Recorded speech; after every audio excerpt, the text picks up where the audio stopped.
Guys are all dressed up. Guys look nice today, showered, and ready to go up to ESPN. I've been up there twice since I left. I went up there for Scott Van Pelt's first show and Stuart Scott's wake. Fritzy, have you been back up to the mothership since they escorted you out? I have not. It's been 12 years since I've been on the Bristol campus. Not once. Your brother works there. Not one time. Not once when you thought this show was going to be an absolute failure and you needed to go back and maybe see somebody at the gate and say... Not only have I not been back, I don't think I've been in the town of Bristol. I've been in other towns in the surrounding areas, but I've never been really anywhere near the campus in 12 years. You have no friends up there, do you? There's some people that I stay in touch with periodically, but like no one that I've been hanging out with on a regular basis or anything like that. Seton, last time you were back at the mothership? Day I left. Ooh. Yeah. I did just drive by there because I was going to the amusement park that's right over there. Lake Compounds? Yeah. I just went there like 2 weeks ago. But no, I haven't been back there. But I wasn't really I had a largely forgettable tenure at ESPN. I wasn't there very long, certainly not compared to everybody else in this room. I was only there for 3 years, or maybe 4, something like that. Did they escort you out of the building? No, they didn't escort me out. They let me do the full 2 weeks. I gave my 2 weeks notice, and they, after a brief, awkward meeting, they let me do the 2 weeks. Because I asked if I could have 2 weeks. I said, look, I'd like to do my job and say goodbye to people, and they gave me 1 week, and then they said that's it. Fritzy, did you get escorted out of the building? There wasn't like some big security guy with a badge or anything like that, but it was made clear to me that instead of sticking around for the next 2 weeks, you can gather your stuff and you can make today your last day, kind of thing. Because we were trying to get Fritzy to make sure he got all of his phone numbers out of the computer, and then Seton was busy. He was taking sound, he was taking interviews that we did and putting them on DVDs.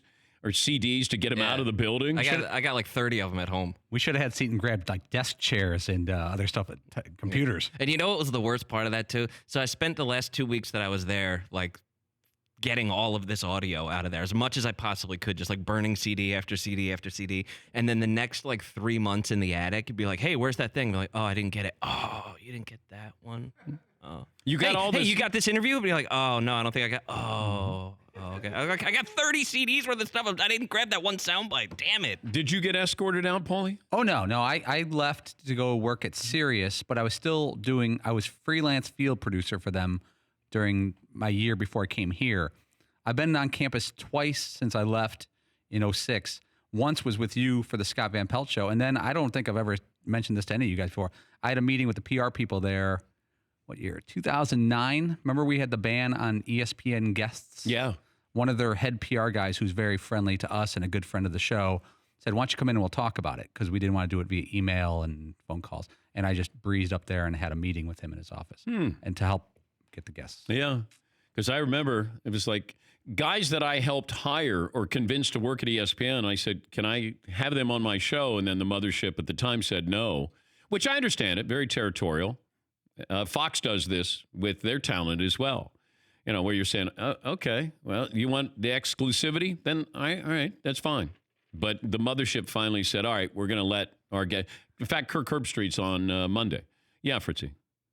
Yeah, that's the only thing that bothered me about that was, I can understand if you don't want to take care of your own entities at your own network, especially if there's breaking news or something. But then I don't know why you still can't go on other shows, or that would be in a contract, or you'd be banned. It's free publicity. We're always happy to plug their affiliation, or if you got to look at it. We got that. Yeah, it's 10 years ago. It's 10 years ago. What was interesting, though, some of the people had written in their contract that they couldn't come on the Dan Patrick Show specifically and other shows.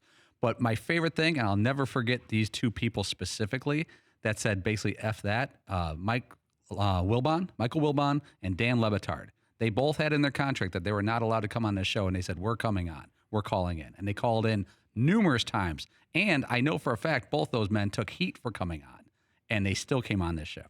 I thought, and there's probably others too that I'm forgetting, but those two guys stuck out.